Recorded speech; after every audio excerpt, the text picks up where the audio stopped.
Welcome back to the channel. My name is Alexander Howell, and today the video is pretty simple. It's misconceptions about Merida. 4, in fact, misconceptions about Merida. I did that, and I didn't even get there. That many. 4 misconceptions about Merida, and a lot of this comes from not just the comment section, but people that have asked me questions. I'm sure many of you that have been to Merida or have a place in Merida are from Merida, get asked questions like this all the time. So I figured, why not hit the 4? That way people just kind of know. Then they can go to the other videos talking about how amazing that city is. So anyway, my name again is Alexander Howell. Please feel free to visit me at alexanderhowell.com or send me an email. I love all of your emails. Alexander@alexanderhowell.com. Feel free to follow me. Feel me. Don't do that.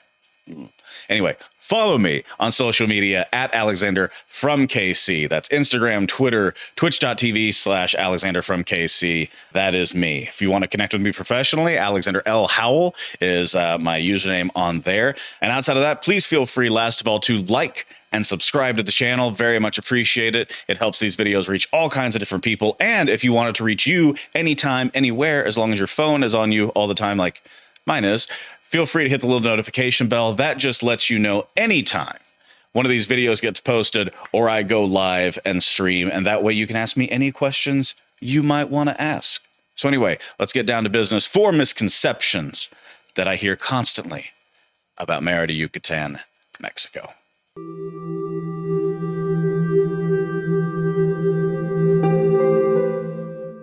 Okay, so the first thing that I want to address, the first misconception, is that the heat is absolutely unbearable. And I see this in every single comment section of every single video in which I talk about Merida. There's always somebody that says, I was either there or I was thinking about going there, but the heat is horrible. It is ridiculous. You can't deal with it. People are melting the moment that the plane lands, and it's hot. So what I see, the temperature today was about 82, 83 degrees Fahrenheit, whatever that is in Celsius. Sebastian, can you put it right here? Thank you. Anyway, it's 80 degrees now, but in May, it's going to be over 100, and you're not going to get a respite from that because the low is not going to be much better. All of that being said, it is not the worst thing in the world. It absolutely can be a wonderful, wonderful experience if you're there, especially when you go from Kansas City, which is freezing cold. It's 32 degrees here, 0, I know that one, Celsius. So anyway, the heat is not ridiculous at certain times of year. Now let's talk about when it absolutely is. When the sun's out, no clouds, it's just hot. Here's the thing, guys. Air conditioning is available. The hotel you stay at, the Airbnb that you get, or the house that you build, renovate, or whatever, if you're somebody like me that does enjoy cold, or at least going from heat to cold, and that's a nice relaxing thing, put some air conditioners up. It's gonna help, just like it does here. It's a very simple process of doing that. You can also go to places that have air conditioning, like the malls, like the museums, things of this nature. So a lot of the construction is also engineered to the point where they understand that there's heat. So what you'll notice is that most of the buildings that you go into have very high ceilings. Lots of fans, lots of open air spaces to move the air around so that it's not stagnant, stationary, and therefore oppressively hot. Now, you will obviously run into some places that are not this. Just walk on to the next place. It's going to happen. But for instance, in the house that we're building, that I know you guys have been asking for pictures and stuff, I promise if you go to my Instagram at Alexander from KC, you will see pictures of the place. It's not a private account, it's a public account, or I should say it's open, I guess. But at Alexander from KC, I have pictures up there, and I am going to make a video on this, but I'm waiting till the end of the month because we're going there and we're gonna be seeing the place again. So I'm excited to share all that with you. Anyway, getting back to it. They're designed to make sure that there's maximum airflow. So that's the construction there. So understand that even though it is hot, you will have many, many respites. And the only times where I really felt like, boy, this is a little tough, are when there was 0 wind coming at our house on the beach. Just the wind stopped. It just stopped. But on the other hand, every other time it was completely fine, and they just didn't have a lot of fans, and they didn't have an air conditioner in that room. So if that's a big concern when you're getting an Airbnb like we did, just make sure that they have it. But again, that was like one day, wasn't a big deal. I just went to the pool. That's what I did. Anyway, getting back to it. In Merida, we're obviously designing the place to have a lot of air conditioners and things like that, as I've stated in many videos here. But just know that there is always respite. It is hot, but you honestly get used to it. We were there for a month and very lucky to be. We just got used to the heat. It was kind of like somebody being in cold weather gets used to the cold. They don't have to wear as many layers because now their body has adjusted. Same thing with the heat. All right, the second misconception, and this is one that I hear, I'm just gonna throw it out there. I am an American from Kansas City, Missouri, born and raised, love it here. I've actually never lived outside of Missouri. I always hear this, not only from friends and family even, that know that we've purchased a home in Mexico and plan to retire there. I hear this in the comment section a lot too, and that is most of the time from Americans. And the whole idea is that Mexico equals crime, therefore Merida equals crime. And nobody's going to deny that there isn't crime. But crime happens everywhere. I can take you to places in my hometown of Kansas City that I would feel much more uncomfortable with than in Merida. It's just a fact. Merida is one of the safest cities in North America. Normally it comes in just behind Quebec City at number 2, and the safest cities in North America. There's not much else you can really say. Crime happens everywhere. There's going to be things that happen that are horrible and go against the social contract that we all feel that we have with one another. But at the same time, when you're dealing with one of the safest cities in North America, and by that nature, because Quebec City is number 1, you have to assume Merida is the safest city in Mexico. You're not talking about a place where you hear about crime all the time. Understand that it's there. Take precautions, but take precautions like you would anywhere else. Mexico does not equal crime. Merida sure is, you know what, doesn't equal crime.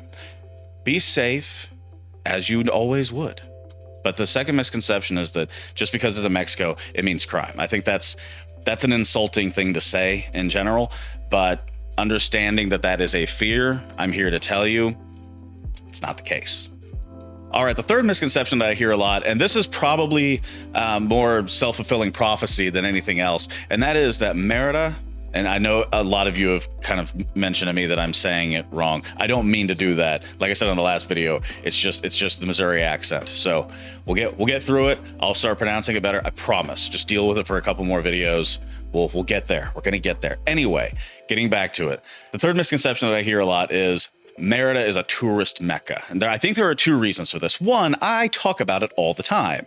So people have a lot of questions. They go on TripAdvisor, they see all the positive things, they see an expat community. And I think that's kind of the focus.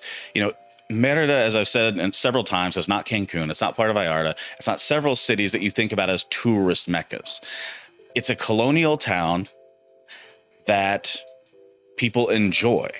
And it's very close to the United States. It's very close to Cancun. So I think rightly it gets associated with that quite a bit, but it's not the same thing. And a lot of that stems from the pier that has been built in Progreso. I think there is also, I think that's the second part of it, is that people see, well, there's a pier.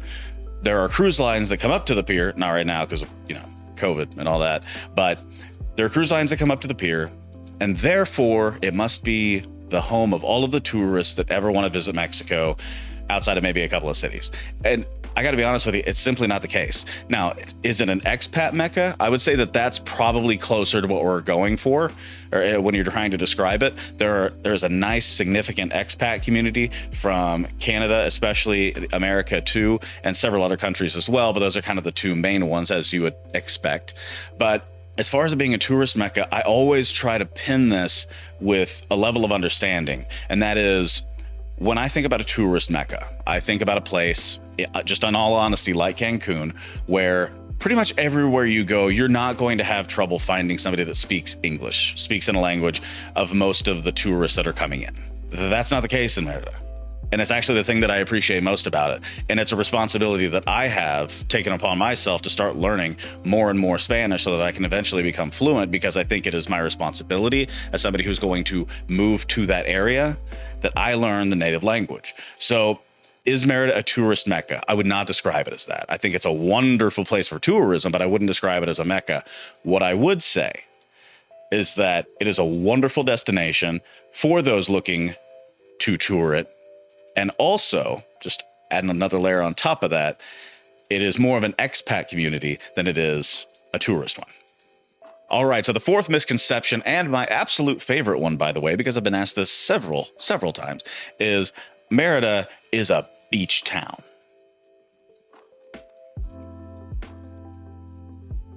No. Now, to be fair, I think most people, when they think of places in Mexico, and this is probably just an American thing, but tell me if it's not, most people think Mexico, you visit there, there's a beach, there's sand, there's buildings, there's all-inclusives and stuff like that. Boo-hoo, wham, we're there, boom, gotcha. No, that's not the case. Merida is an inland colonial town that is absolutely beautiful, has stunning architecture, amazing history, and is the capital of Yucatan, but it is not, in any way, shape, or form, a beach town. Now, let's pinpoint on how we can get around this, though. Merida is not a beach town, but Progreso and Cholem and Telchac Puerto, they are. Chicxulub, the crater that killed the dinosaurs, fun fact, those are beach towns, and they're only about a 30-minute drive north of Merida. So you can have a part of your vacation that is enjoying the beach in Progreso, the beach at Telchac, but it is not a beach town. And I know some of you that are very familiar with Merida are either doing one of two things. You're shaking your head because you're like, nobody thinks this, or you're laughing because you know a lot of your friends have already asked you this question. Where can I go to in Mexico? You should go to Merida. It's amazing. Cool. How's the beach? Not there, but close. It's very close. So that's kind of the fourth misconception is it a beach town? No, but come and enjoy it, because you can have a beach day option, but you're going to be staying in a beautiful colonial town with amazing history and all kinds of things around it for any tourist to spend more than just a week, more than just a month, their entire lifetimes, which many choose to do. So those are the 4 misconceptions about Merida that I want to just nip right in the bud there.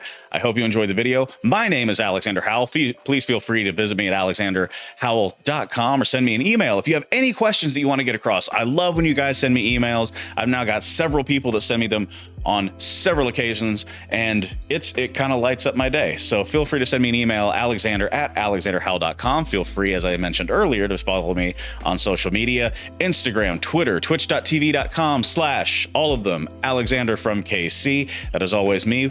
Feel free to connect with me on LinkedIn. Alexander L. Howell is how you can find me on that one. And outside of that, guys, I hope you enjoyed my video about misconceptions. Please feel free to like and subscribe to the channel. Would very much appreciate it. Hit the little notification bell that lets you know anytime one of my videos comes live.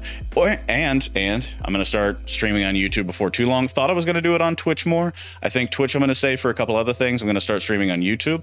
So feel free to follow me there, and that'll just let you know when I go live here, and you can actually talk and speak with me in real time. So any questions that you might have, I'll be able to answer for you then. So please like, subscribe, hit the notification bell. Would very much appreciate it. And outside of that, ladies and gentlemen, you all have a wonderful day.